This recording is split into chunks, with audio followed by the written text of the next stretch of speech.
आकाशवाणी दिल्ली से प्रस्तुत है कार्यक्रम स्वास्थ्य पत्रिका हमारी सेहत। स्वास्थ्य पत्रिका हमारी सेहत के सभी श्रोताओं का स्वागत। स्वीकार करें शालिनी मित्तल का नमस्कार।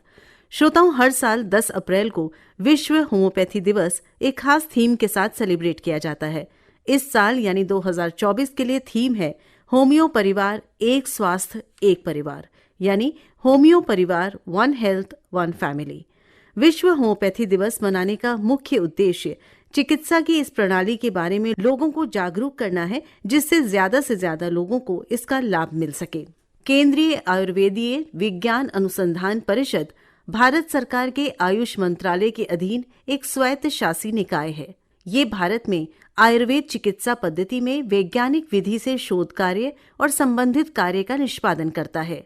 4 और 5 अप्रैल को CCRAS अवलोकन 2024 का आयोजन किया गया, जिसमें CCRAS के 30 संस्थानों और आयुष मंत्रालय ने प्रतिभागिता की। हमने बात की केंद्रीय आयुर्वेदीय विज्ञान अनुसंधान परिषद यानी CCRAS के महाप्रबंधक प्रोफेसर वैद्य रवि नारायण आचार्य से। CCRAS हेडक्वार्टर में 2 दिवसीय कार्यशाला अवलोकन 24 आयोजित किया गया, जिसका मेन पर्पस ये है कि हम साल भर में कैसे अपने काम को टाइमली करें और परफेक्टली करें, और लास्ट ईयर का जो काम किए थे उसको एनालिसिस करें, उसमें क्या कमियां रह गया और इस साल का अगले साल काम के लिए हम परफेक्टली उसको करें। क्योंकि हमारा जो काम डाइवर्सिफाइड है, CCRAS का डिफरेंट फील्ड ऑफ रिसर्च है। ड्रग रिसर्च, जहां हम नया दवाई बनाने से लेके ड्रग का स्टैंडर्डाइजेशन तक, प्लांट हम जैसे आयुर्वेद में है तो आयुर्वेद में मेडिसिनल प्लांट भी होता है, एनिमल प्रोडक्ट भी होता है और मिनरल्स भी होते हैं, तो उसको ऊपर रिसर्च के लिए डिस्कस किए। अगले साल में कितने प्रोजेक्ट करेंगे, उसको कैसे एग्जीक्यूट करेंगे।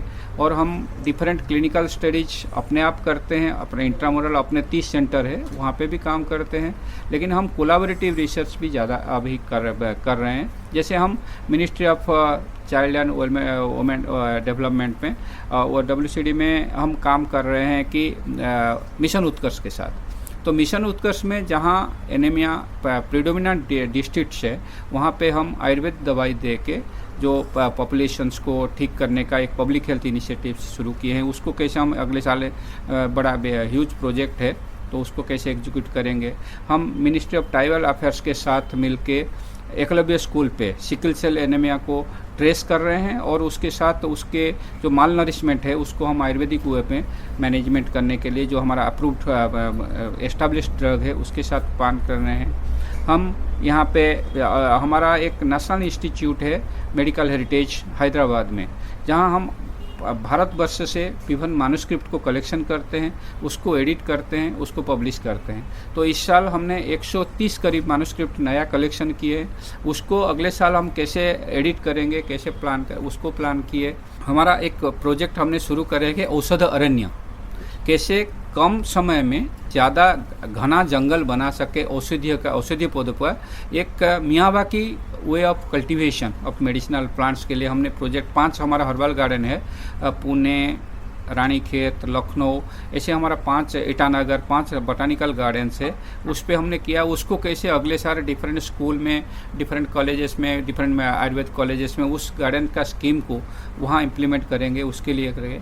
हम नियर अबाउट 38 आयुर्वेद कॉलेज में अभी हम कोलैबोरेटिव रिसर्च और पब्लिक हेल्थ इनिशिएटिव्स के लिए डिफरेंट स्किन डिजीजेस कंडीशंस और एनीमिया, डायबिटीज़, उसके लिए कैसे काम करेंगे हमने उसके लिए हम प्लान करें।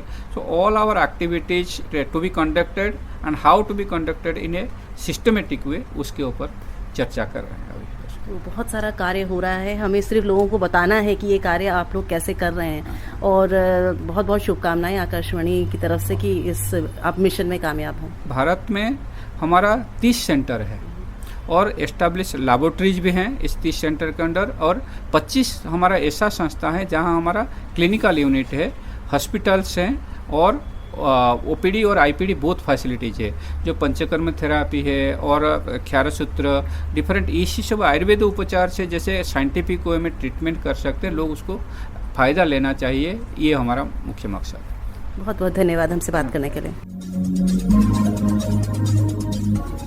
आप सुन रहे थे central council for research in Ayurvedic sciences CCRAS के डायरेक्टर जनरल प्रोफेसर वैद्य रवि नारायण आचार्य को। त्वचा बैंक की आवश्यकता और उपयोगिता, आइए सुनते हैं इस पर केंद्रित भेंटवार्ता। हमारी विशेषज्ञ हैं consultant and head department of Burns and plastic surgery, Safdarjung अस्पताल की विशेषज्ञ डॉक्टर सुजाता साराभाई। आपसे बात कर रही हैं शालिनी मित्तल। श्रोताओं, अभी तक आपने रक्तदान और अंगदान के बारे में सुना होगा, लेकिन मरने के बाद त्वचा का दान भी किया जा सकता है। क्या ये आप जानते हैं? हो सकता है बहुत से लोग जानते भी हों, पर क्या संपूर्ण जानकारी है आपको त्वचा बैंक के बारे में? क्या होता है त्वचा बैंक? क्यों जरूरी है हमारे लिए त्वचा का दान होना? और त्वचा का दान कैसे किया जा सकता है, कहाँ किया जा सकता है? ये सारी जानकारी आज ये कार्यक्रम अपने में समेटे है। हमारे साथ हैं आज स्टूडियो में consultant and head of department of Burns and plastic surgery, Safdarjung अस्पताल की डॉक्टर सुजाता साराभाई। तो डॉक्टर साहब, बहुत बहुत स्वागत है आकाशवाणी के स्टूडियो में आपका। शुक्रिया शालिनी जी। सबसे पहले तो मैं यही जानना चाहूंगी अपने श्रोताओं के लिए, स्किन बैंक क्या कॉन्सेप्ट है ये? देखिए, जैसे रेगुलर बैंक्स होते हैं, आप जानते हैं, उसमें आप पैसा जमा करते हैं और जरूरत जब पड़ती है पैसे की तो आप उसमें से पैसा निकाल सकते हैं। इसी प्रकार स्किन बैंक भी एक बैंक की तरह है, जिसमें हम त्वचा का दान लेते हैं और फिर उस त्वचा को हम हार्वेस्ट करने के बाद प्रोसेस करके उस बैंक में सुरक्षित रखते हैं, और जब भी किसी मरीज के लिए त्वचा की जरूरत पड़ती है तो उसमें से त्वचा इस्तेमाल की जा सकती है। तो it is like any bank, इसीलिए इसका नाम स्किन बैंक रखा गया है। मुझे अब लगभग 30 साल हो जाएंगे सफदरजंग अस्पताल में, और ये काफी लंबा समय है जिसमें कि मैंने ज़्यादातर काम जले हुए मरीजों के साथ किया है। हमारे डिपार्टमेंट में और भी बहुत सारी चीज़ें देखी जाती हैं, मरीजों का इलाज किया जाता है, लेकिन 50% काम हमारा जले वाले मरीजों से रिलेटेड होता है। और हम लोग साल में तकरीबन 5 से 7 हज़ार मरीज जले हुए जो है वो हम ट्रीट करते हैं, जो कि काफ़ी बड़ा नंबर है। और हर तरीके के जले हुए मरीजों का इलाज होता है, चाहे वो मतलब आग से जले हों या वो केमिकल से जले हों या इलेक्ट्रिकल बर्न हो, बिजली से जले हों। तो ये अलग अलग तरीके के मरीज होते हैं और अलग अलग सिवियरिटी के होते हैं। तो ऐसे जो पेशेंट होते हैं जो बहुत एक्सटेंसिव बर्न्स के होते हैं, उसमें त्वचा का मतलब कमी पड़ जाती है, क्योंकि त्वचा जब एक बार जल जाती है और गहरी जल जाती है तो उस त्वचा को रिप्लेस हमें त्वचा से ही करना होता है। तो जो तो कम जले हुए पेशेंट होते हैं जिनके पास नॉर्मल त्वचा अवेलेबल है, हम उन्हीं की चमड़ी लेके उस पे लगा के उनके सारे जख्मों को हील कर देते हैं। लेकिन जो बहुत ज़्यादा जले हुए होते हैं या बहुत गहरे जले होते हैं तो उनमें त्वचा की कमी होती है। तो ऐसे मरीजों के लिए हमें जो है त्वचा का दान चाहिए होता है, जो कि किसी और मनुष्य की त्वचा को लेके हम उसमें लगा सके स्टॉप गैप अरेंजमेंट, जब तक कि उसके जख्म भर नहीं जाते। और सिर्फ जले हुए ही नहीं, यहाँ तक कि इवन जो रोड ट्रैफिक एक्सीडेंट्स वाले पेशेंट होते हैं जिसमें कि फ्रैक्चर हो जाता है हाथ पैरों का और चमड़ी का मतलब त्वचा का अभाव हो जाता है, उसमें भी हमें जो है बाहरी त्वचा की ज़रूरत पड़ती है काफी मरीजों के लिए। जब अंगदान किया जाता है तो जो भी करना चाहता है वो पहले से एक विलिंगनेस शो करता है या कहीं एक फॉर्म होता है जो भरता है, तो इसी तरह से कुछ स्किन बैंक में भी किया जाता है? हाँ जी, ऐसा है जो हमारी नोटो की वेबसाइट है, जो नेशनल ऑर्गन ट्रांसप्लांट ऑर्गेनाइजेशन है, उसके अंतर्गत मरीज लोग अपनी अंगदान के लिए विल दे सकते हैं, उनको कार्ड इशू होता है और उसी में त्वचा दान के लिए भी वो लोग एंट्री कर सकते हैं, जिससे कि मरने के उपरांत उनके रिश्तेदारों को पता हो कि मरीज ने अपनी अंगों को प्लेज किया हुआ है।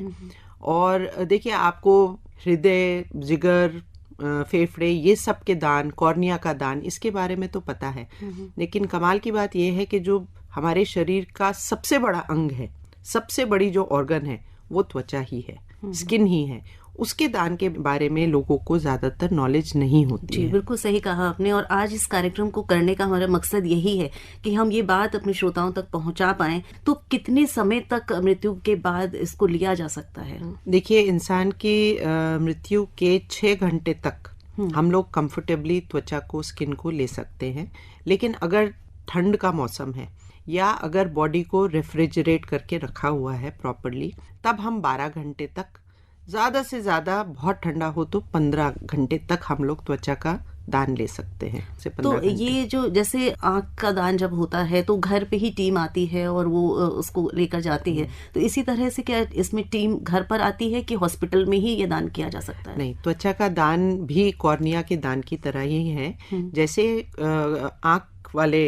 आंख की टीम जो है कॉर्निया लेने के लिए मृतक के घर जाते हैं, वैसे ही हमारी टीम है स्किन बैंक की, जो कि ज़रूरत पड़ने पर इंसान के उनके घर जाके और त्वचा को हार्वेस्ट करके ला सकते हैं। और इसके अलावा इवन एम्बुलेंस में कई बार अगर टाइम शॉर्ट हो तो हम लोग एम्बुलेंस में भी स्किन को हार्वेस्ट कर सकते हैं।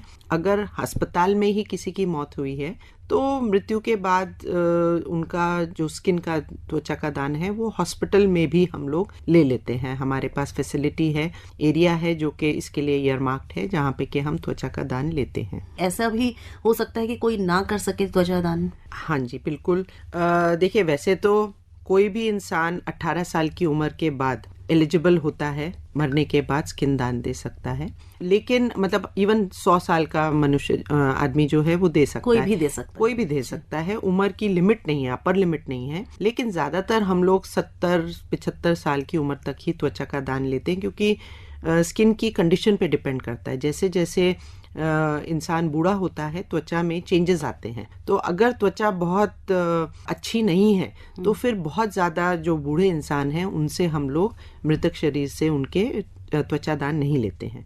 बाकी कुछ इन्फेक्शंस होते हैं, जैसे कि हेपेटाइटिस सी है, हेपेटाइटिस बी है, एड्स है या सिफिलिस है, कुछ सेक्स रिलेटेड डिजीजेस हैं। ऐसी कंडीशंस में त्वचा दान बिल्कुल नहीं लिया जाता। अगर किसी को स्किन का कैंसर है या अगर कोई मरीज को सेप्सिस है, सेप्सिस मतलब उसके शरीर में पूरा जहर फैला हुआ है इन्फेक्शन के कारण, तो ऐसी सिचुएशन में भी हम त्वचा दान नहीं लेते हैं। तो इसका मतलब ये हुआ कि जब आपके पास ये सूचना पहुंचती है कि फला आदमी की मृत्यु हो गई है और उसने प्लेज किया था कि वो त्वचा दान करेगा, तो उसके जाने के बाद पहले आप टेस्ट करते हैं कि इस तरह की कोई चीज़ तो नहीं है उसके साथ? बिल्कुल, पहले हम लोग सिर्फ फ़ोन पे, अगर हमें फ़ोन से कॉल आती है तो हम फ़ोन से वेरीफाई करते हैं कि ये चीज़ें प्रॉब्लम्स नहीं हैं, मरीज को ये नहीं प्रॉब्लम्स रह चुकी हैं। और उसके बाद भी जब हम लोग मृतक शरीर को देखते हैं तो हमारे डॉक्टर्स जो है उसका मुआयना करते हैं, अच्छी तरह देखते हैं कि स्किन में कोई प्रॉब्लम नहीं हो, और डिटेल में हिस्ट्री लेते हैं कि क्या बीमारी थी, स्पेशली अगर अस्पताल में डेथ हुई है। सब जांच पड़ताल करने के बाद जब एक बार श्योर हो जाते हैं कि ऐसी कोई चीज नहीं है जो कि ट्रांसफर हुई हो सकती है रेसिपिएंट में, तब हम लोग त्वचा का दान लेते हैं। ये पहले ये सब चीजें फॉर्मेलिटीज पहले करते हैं। जी। अपने श्रोताओं को पुनः बता दें कि आप सुन रहे हैं ये विशेष कार्यक्रम जिसमें हम बात कर रहे हैं त्वचा दान पर, त्वचा बैंक पर, स्किन बैंक। और हमारे साथ स्टूडियो में हैं consultant and head of department of Burns and plastic surgery Safdarjung अस्पताल से डॉक्टर सुजाता साराभाई। तो डॉक्टर साहब, आपने ये बताया कि क्यों ज़रूरत होती है त्वचा दान की और कौन कर सकता है, कौन नहीं कर सकता है। अब मैं ये भी जानना चाहूँगी कि त्वचा का दान जब होता है तो क्या पूरे शरीर से त्वचा लिया जाती है या कुछ विशेष अंगों से ही त्वचा ली जाती है? नहीं, हम लोग जो त्वचा लेते हैं वो टांगों से लेते हैं और पीठ से लेते हैं। अच्छा। सिर्फ इतने ही हिस्से से हम लोग त्वचा दान लेते हैं और फिर त्वचा हार्वेस्ट करने के बाद उसको हम प्रॉपर्ली कवर कर देते हैं ड्रेसिंग से, क्योंकि इससे एक तो डिस्फिगरमेंट होता नहीं है, लेकिन फिर भी किसी को कुछ ऐसा लगे नहीं, इसलिए उसको अच्छी तरीके से पट्टी से ढक दिया जाता है। जी। तो एक बार ये त्वचा हार्वेस्ट कर ली टीम ने, किसी और में ट्रांसप्लांट करने लायक, उस प्रक्रिया में कितना समय लगता है? देखिए, स्किन हार्वेस्ट करने से लेके उसको यूज करने के से पहले हमें 45 दिन का टाइम लगता है, क्योंकि हम कुछ इन्वेस्टिगेशंस भेजते हैं जिससे कि हमें पता हो कि ये त्वचा जो है इसमें कोई किसी प्रकार का इन्फेक्शन नहीं है, संक्रमण नहीं है, क्योंकि जिसको हम त्वचा लगाएंगे हमको बिल्कुल सेफ प्रिकॉशंस लेके करना पड़ता है। तो हमें 45 दिन का टाइम लगता है जिसमें कि हम श्योर हो जाते हैं कि इसमें ऐसी कोई प्रॉब्लम नहीं है और फिर हम उस त्वचा को यूज कर सकते हैं। तो इसको कब तक यूज किया जा सकता है? ऐसा भी कोई शेल्फ लाइफ भी होती है? हाँ, शेल्फ लाइफ जनरली 5 years होती है, 5 साल। जरूरी नहीं है कि विल हो। जी। अगर विल नहीं है और रिश्तेदार चाहते हैं अपनी स्वेच्छा कि वे त्वचा दान करवाना चाहते हैं अपने रिश्तेदार का जो जिनकी मृत्यु हुई है, तो ये बिल्कुल एक्सेप्टेड है, लेकिन उसके लिए बस डेथ सर्टिफिकेट होना चाहिए। त्वचा बैंक, स्किन बैंक की आवश्यकता क्यों है और क्या कहना चाहेंगी चलने से पहले हमारे श्रोताओं को?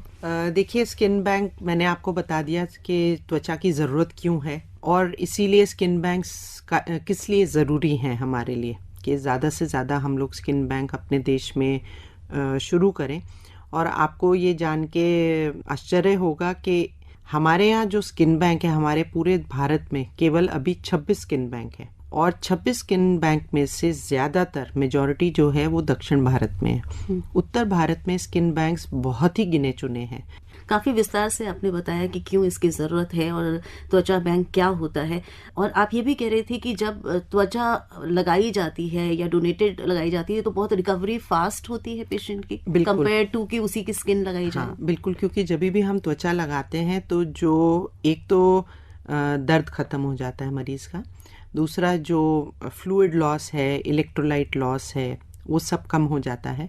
इन्फेक्शन के चांसेस बिल्कुल कम हो जाते हैं, क्योंकि जब त्वचा इंसान की जल के गायब हो जाती है तो सबसे बड़ा रिस्क जो है फ्लूइड लॉस, इलेक्ट्रोलाइट लॉस के बाद इन्फेक्शन का आता है, जिससे कि ज़्यादातर मौत जो जले हुए मरीज़ की होती है वो इन्फेक्शन के कारण होती है। तो इन्फेक्शन की जो इंसिडेंस है वो कम हो जाती है जब हम उसको कवर कर देते हैं घाव को। तो बहुत बहुत धन्यवाद डॉक्टर साहब कि आप स्टूडियो में आए और अपना समय निकाला और ये जानकारी हमारे साथ साझा करी। शुक्रिया शालिनी जी, थैंक यू। त्वचा बैंक की आवश्यकता और उपयोगिता, अभी आप इस विषय पर ये भेंटवार्ता सुन रहे थे।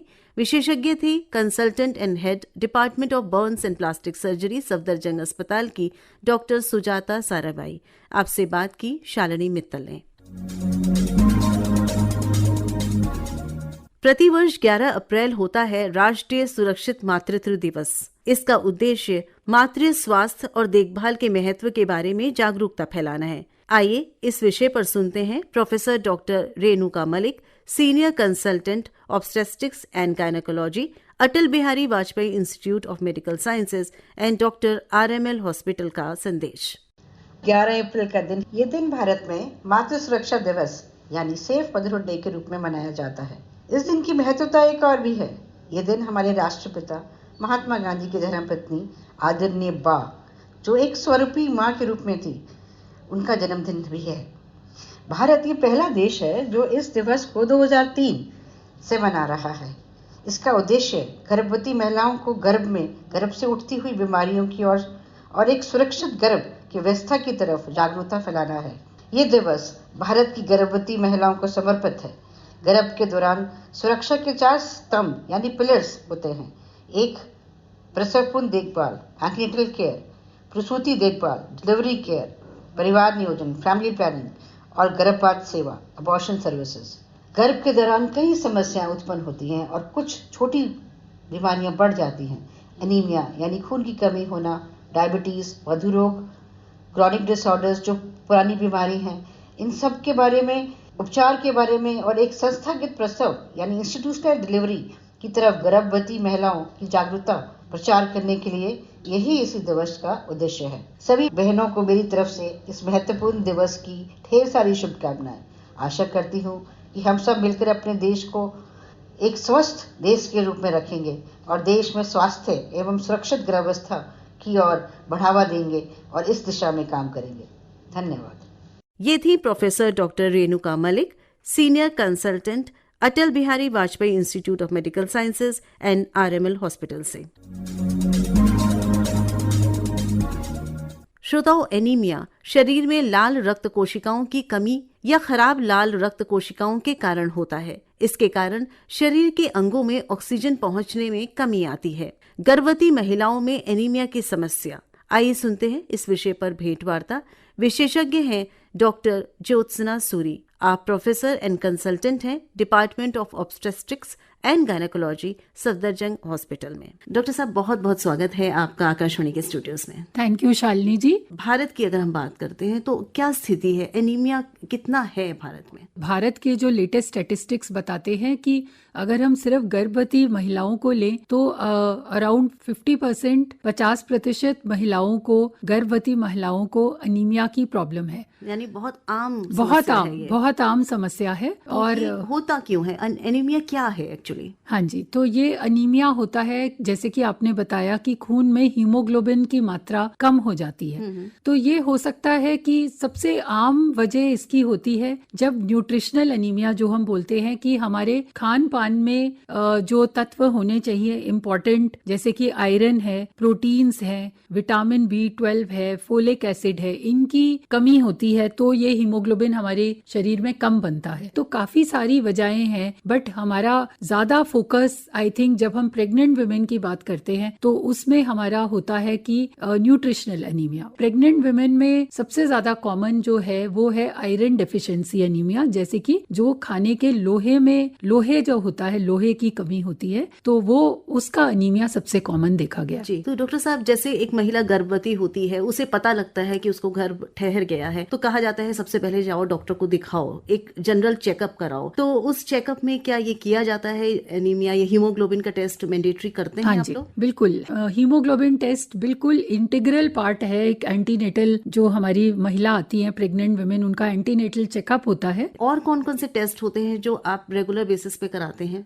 हीमोग्लोबिन के अलावा उनका ब्लड ग्रुपिंग सबका कराते हैं। फिर हम ये भी देखते हैं कि उनकी बॉडी में किसी तरह के कोई इन्फेक्शंस तो नहीं है जो उनके बच्चे को भी पास ऑन हो सकते हैं। तो उसमें एक जैसे VDRL टेस्ट होता है और हमारा HIV टेस्ट होता है, एक होता है जो लिवर का टेस्ट होता है, ऑस्ट्रेलिया एंटीजन बोलते हैं। क्या इसका इफेक्ट हो सकता है अगर महिला गर्भवती है, एनीमिया से पीड़ित है, तो उसके स्वास्थ्य पर क्या असर हो सकता है और उसके शिशु के स्वास्थ्य पर, ये थोड़ा सा बताएं। हाँ जी, अनीमिया जो है वो एक बहुत कॉमन एक स्थिति है और वो आपकी जो प्रेगनेंसी में बहुत कॉम्प्लिकेशंस कर सकती है। तो ये देखा गया है कि जो अनीमिया से पीड़ित हैं उनमें ज्यादा कॉम्प्लिकेशंस प्रेगनेंसी की होती हैं उन मदर्स में, चाहे वो मैटरनल मॉर्बिडिटी जो कहते हैं, सिवियर मैटरनल मॉर्बिडिटी, कि उनको ICU में तक रहने का, एडमिशन होने का चांस ज्यादा बढ़ जाता है। मॉर्टेलिटी का रिस्क बहुत सिवियर केसेस में, जहाँ पे मैटरनल मॉर्टेलिटी कहते हैं कि जो गर्भवती स्त्री की मौत तक भी हो जाती है। और फिर मतलब इस तरह के केसेस में देखा गया कि वो एनीमिया एक बहुत इंपॉर्टेंट उसमें कंट्रीब्यूटर होता है। फिर फिट्स आते हैं, एक्लैम्सिया की बीमारी आपने सुना होगा, जब BP हाई हो जाता है, तो ये सब चीजें तो होती हैं। अच्छा, ऐसी महिलाओं को इन्फेक्शन का बहुत ज्यादा रिस्क होता है और ऐसी महिलाओं में पोस्टपार्टम इन्फेक्शन का भी रिस्क होता है, सेप्सिस का रिस्क होता है, और कभी कभी इतना कम जब उनका हीमोग्लोबिन हो जाए तो उनके हार्ट फेलियर का भी रिस्क होता है, जिसमें कि उनका सांस फूलने लगता है और उनकी लाइफ थ्रेटनिंग कंडीशन बन जाती है। जी। तो ये तो होता है जो महिलाओं पे। अब उनके शिशु पे क्या इफेक्ट होता है, तो उसमें ये देखा गया है कि जितना सिवियर एनीमिया हो तो उसमें बेबी का एक तो टाइम से जल्दी पैदा होने का खतरा होता है, प्री मैच्योरिटी का वो रिस्क होता है। फिर बेबी का वेट भी कम होने का रिस्क होता है कि बच्चे का वेट 2.5 किलो से कम, हम 2.5 किलो हमारा एक वो है स्टैंडर्ड की, 2.5 किलो से जो ज्यादा है वो हम एक नॉर्मल वेट मानते हैं। तो 2.5 किलो से कम वेट में काफी प्रतिशत ऐसी महिलाएं जिनको अनीमिया है उनके बेबी छोटे होते हैं वजन में, तो ये एक और प्रॉब्लम होती है। फिर ये बच्चे जो होते हैं इनमें भी अनीमिया होने का खतरा होता है क्योंकि बहुत आयरन माँ से इनको मिलता है, तो जब माँ में ही इतना कम है तो बच्चे को नहीं मिलेगा। तो वो अनीमिया उनके एक तरह से जब वो पैदा होते हैं तो उनमें भी ये प्रॉब्लम हो सकती है, वो अनीमिक बच्चे पैदा हो सकते हैं। और फिर उनको भी अलग डेवलपमेंट में भी, फीटल डेवलपमेंट में ये होता है कि वेट कम हो सकता है। वैसे दूसरे तरीके के डेवलपमेंटल एब्नॉर्मेलिटीज इतनी नहीं देखी गई अनीमिया से, बट प्री मैच्योरिटी और लो बर्थ वेट ये 2 चीजें डेफिनेटली हो सकती हैं। और बाकी ये हो सकता है कि फीटल डिस्ट्रेस, जिस समय लेबर पेन हो रहे होते हैं तो बच्चा पेट में वो दर्द भी नहीं सह पाता और फीटल डिस्ट्रेस होता है, तो कभी कभी ऐसे शिशुओं में फिर पेट में दम घुटने का भी खतरा हो जाता है। जी, तो डॉक्टर साहब ये बताइए कि जब ये इतना इम्पोर्टेंट है और आप भी बता रहे हैं कि ये इसको नियमित रूप से आप जांचते हैं कि हीमोग्लोबिन है कि नहीं सही, अगर आपको पता लगता है कि लेवल से कम है हीमोग्लोबिन, तो क्या रहता है, किस तरह से आप उनका उपचार करते हैं? हाँ। प्रेगनेंसी शुरू हुई और प्रेगनेंसी हुई उसके बाद भी ये कंटिन्यू रहता होगा लैक्टेशन पीरियड तक? हाँ जी। तो इसमें अगर हम उपचार की बात करें तो कुछ तो होंगे जो कि उनके न्यूट्रिशन पे ध्यान देने वाले उपचार हैं। वो तो हम हर प्रेग्नेंट महिला को बताते हैं कि आप जब प्रेग्नेंट हुए तो आपको क्या क्या खान पान में क्या क्या चीजें हैं जो आपको इंक्लूड करनी चाहिए, क्योंकि हर महिला जब प्रेगनेंसी में एक बोलते हैं फिजियोलॉजिकल एनीमिया, तो आमतौर पे बोला जाता है 12 से ऊपर हीमोग्लोबिन होना चाहिए, बट प्रेग्नेंट वुमन में 11 अगर है 11 से ऊपर तो हम उसे नॉर्मल मानते हैं। मार्जिन थोड़ा सा हाँ, दिया गया है। इसीलिए क्योंकि प्रेगनेंसी में जो चेंजेस होते हैं बॉडी में, तो उसमें एक फिजियोलॉजिकल अनीमिया जो कि हम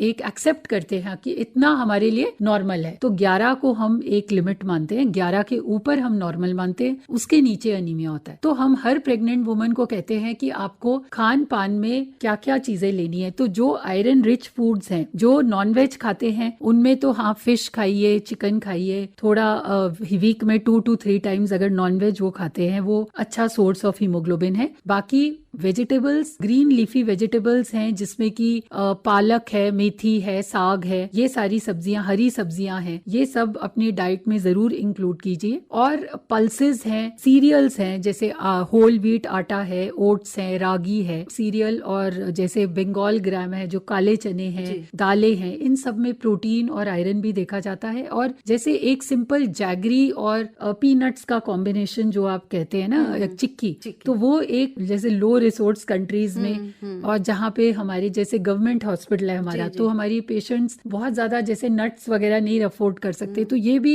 काफी आयरन और प्रोटीन प्रोवाइड करता है। आयरन होता है जैसा आप हाँ बता जी, रही हैं, तो गुड़ और पीनट्स में प्रोटीन हो, तो वो एक बहुत अच्छा कॉम्बिनेशन है। बाकी रेजन्स है, इनमें भी जो किशमिश होती है, इसमें डेट्स, खजूर, और इन सब में काफी आयरन देखा जाता है। तो ये सब अगर वो इंक्लूड करें, बाकी जरूरी ये है कि वो अपने खाने में विटामिन सी का जो, जैसे जब खाना खाते हैं तो उसमें साथ में चाय कॉफी ना लें। मतलब बहुत सारे फूड फैट्स हैं हमारे यहाँ पे, काफी बार आप स्पेशली अगर आप विलेजेस में देखें तो वो खाने के साथ चाय पीना एक आम बात है। तो चाय जब पी जाती है तो आयरन का अब्जॉर्प्शन कम हो जाता है, दूध के साथ भी आयरन का अब्जॉर्प्शन कम हो जाता है। तो दूध और चाय खाने के साथ मत लीजिए। जब आप जहाँ वेजिटेबल्स ले रहे हैं वहां पे आप उसमें नींबू निचोड़ दीजिए, तो नींबू जैसे विटामिन सी होता है वो आपका आयरन को अब्सॉर्ब करने में मदद करता है। बाकी उपचार जिनको अनीमिया हो गया, या जिनको एक होता है प्रोफाइलैक्सिस कि हम हर गर्भवती महिला को आयरन की गोली देते हैं, बट जिनको अनीमिया हो जाता है उनको फिर हमें उपचार अलग तरीके से करना पड़ता है। उनको आयरन की हमें 2 गोलियां देनी पड़ती हैं। और जिनकी हीमोग्लोबिन की मात्रा बहुत कम हो जाती है, जैसे कि 7 ग्राम है, उससे कम हो जाए तो वो हम सिवियर एनीमिया मानते हैं। उसमें फिर हमें उनको कई बार इंजेक्टेबल आयरन देना पड़ता है, और अगर और भी ज्यादा कम हो जाए और उनकी डिलीवरी का टाइम पास हो जाए तो फिर हमें उसमें कई बार ब्लड ट्रांसफ्यूजन भी करना पड़ सकता है। तो ये according to severity of anaemia और उनकी जेस्टेशनल एज क्या है, कब उनकी डिलीवरी ड्यू है, क्योंकि अगर वो डिलीवरी के बहुत पास है और अनीमिया है तो हमें उनको डिलीवरी के लिए प्रिपेयर करना है, तब हमें फिर उनको ब्लड ट्रांसफ्यूजन भी देना पड़ सकता है, ताकि वो डिलीवरी के समय उनमें कोई सीरियस कॉम्प्लिकेशंस ना हो जिससे कि उनकी जान को खतरा हो। डॉक्टर साहब, इतनी सारी बातें हमारे साथ और हमारे श्रोताओं के साथ साझा करने के लिए हम आपके बहुत बहुत आभारी हैं। धन्यवाद स्टूडियो में आने के लिए। धन्यवाद, thank you for calling me. गर्भवती महिलाओं में एनीमिया की समस्या, अभी आप इस विषय पर professor and consultant department of obstetrics and gynaecology, Safdarjung अस्पताल की डॉक्टर ज्योत्सना सूरी से ली गई ये भेंटवार्ता सुन रहे थे। आपसे बात कर रही थी शालिनी मित्तल। इसी के साथ आज की स्वास्थ्य पत्रिका हमारी सेहत अब समाप्त होती है। फिर मिलेंगे अगली बार, तब तक के लिए स्वीकार करें हमारा नमस्कार। अभी आप आकाशवाणी दिल्ली से सुन रहे थे कार्यक्रम स्वास्थ्य पत्रिका हमारी सेहत। कार्यक्रम की प्रस्तुतकर्ता थी शालिनी मित्तल।